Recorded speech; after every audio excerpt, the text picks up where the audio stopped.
BBC documentary का second part UK में release होते ही दोस्तों तहलका मच गया।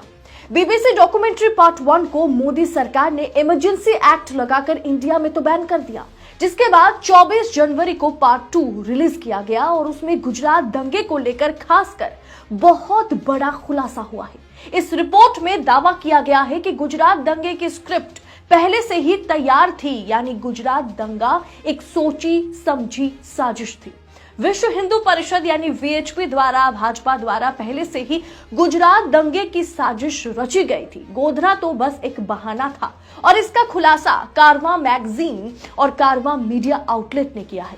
पूरी रिपोर्ट की जानकारी मैं आपको दूंगी, लेकिन सबसे पहले इस वक्त आजाद मीडिया को जिंदा रखने के लिए आपकी मदद की जरूरत है। तो सबसे पहले चैनल को सब्सक्राइब करें और नोटिफिकेशन के लिए बेल आइकन को जरूर दबाएं। देश नीति केवल सच्ची और पक्की खबरें।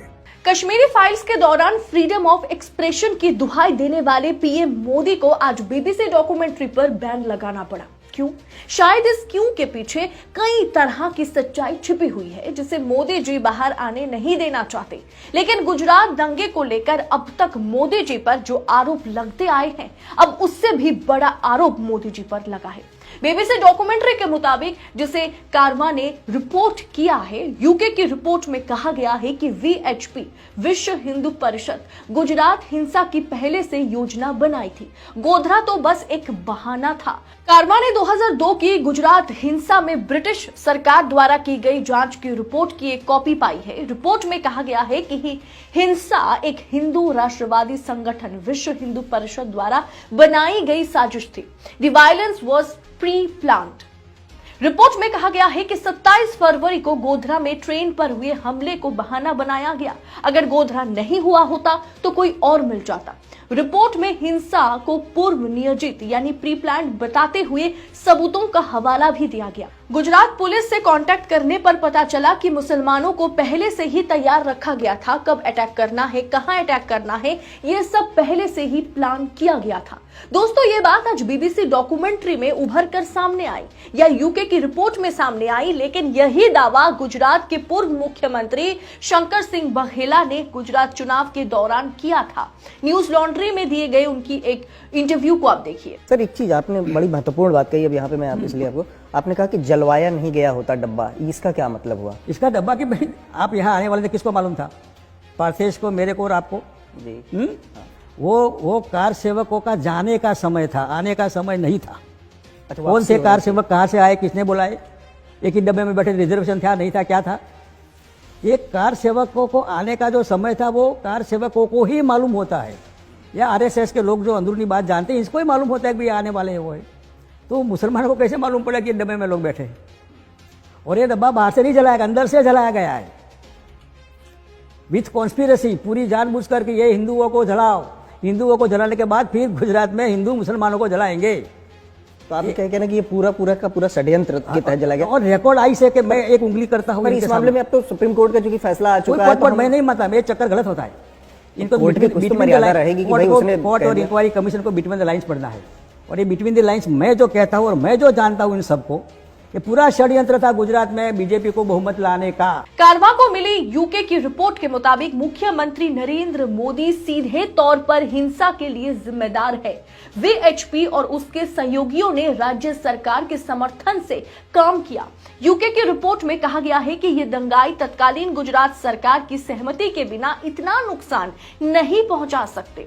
इसके लिए सीधे तौर पर मुख्यमंत्री नरेंद्र मोदी जिम्मेदार हैं। दोस्तों, अब जरा सोचिए कि यूपी में हाल फिलहाल में जितने भी दंगे हुए, उसके बाद योगी आदित्यनाथ ने क्या ऐलान किया? योगी आदित्यनाथ ने ऐलान किया कि दंगाई, जितने भी दंगाई है, चौराहे पर उनके सारे पोस्टर लगाए गए और उनके घर पर बुलडोजर चला, उनके खिलाफ जो है कार्रवाई हुई।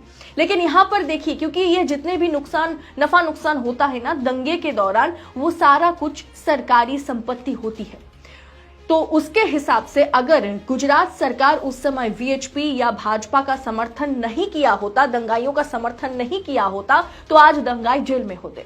उनके कार्यों को न केवल राजनीतिक लाभ से सनकी आंकलन द्वारा निर्देशित किया गया था, दोस्तों ये कोई छोटा मोटा आरोप नहीं है, ये बहुत बड़ा और बहुत गंभीर आरोप है। ऊपर से गुजरात के पूर्व सीएम वघेला ने जिस तरह से बीबीसी डॉक्यूमेंट्री रिलीज होने से पहले या फिर यूके की रिपोर्ट पब्लिश होने से कई महीने पहले ही इस बात पर सवाल उठा दिया था कि ट्रेन में कार सेवक किस समय लौट रहे थे, कौन सी बोगी में कार सेवक सबसे ज्यादा थे, ये सारी जानकारी आरएसएस या भाजपा या वीएचपी के लोगों के अलावा किसी और को पता नहीं चल सकती।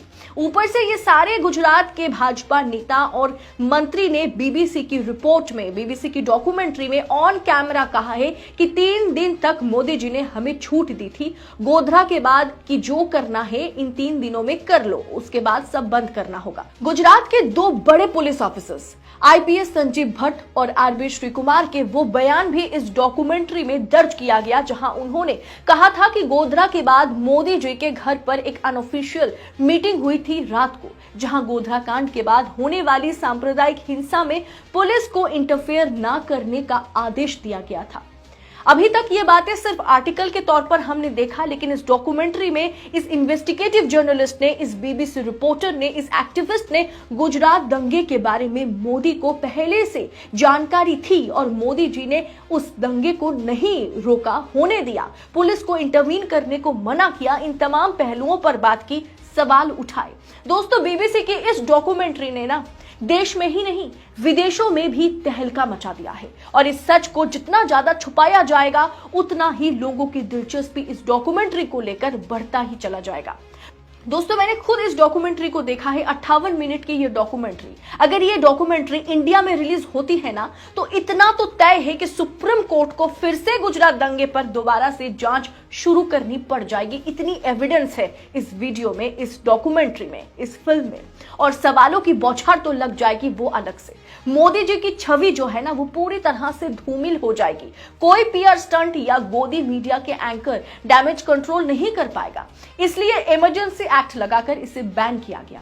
लेकिन ये मुद्दा यहीं पर खत्म नहीं होने वाला, क्योंकि इस डॉक्यूमेंट्री में सिर्फ गुजरात दंगा ही नहीं, गोधरा कांड ही नहीं, हरेन पांड्या की मौत पर भी, उनकी हत्या पर भी बहुत बड़ा प्रश्न चिन्ह लगाया गया है, बहुत बड़ा खुलासा किया गया है। मैं अपनी दूसरी वीडियो में इस खुलासे पर बात करूंगी, लेकिन तब तक आप देश नीति का साथ दे, देश नीति का हाथ कस के पकड़ के रखिए, देश नीति को मजबूत बनाने में हमारी मदद करें, क्योंकि इस वक्त जहां गोदी मीडिया सत्ता पक्ष के आगे नतमस्तक है, वहां देश नीति लगातार सच के बलबूते पर, सच के साथ खड़ा होकर आप तक वो तमाम रिपोर्ट पहुंचा रहा है जो शायद काफी ज्यादा महंगा हमें पड़ सकता है, लेकिन फिर भी सच के साथ खड़े होकर हम आप तक वो तमाम खबरें पहुंचा रहे हैं जो सच पर आधारित है, जो इस देश के हित में है, जो जनता के हित में है।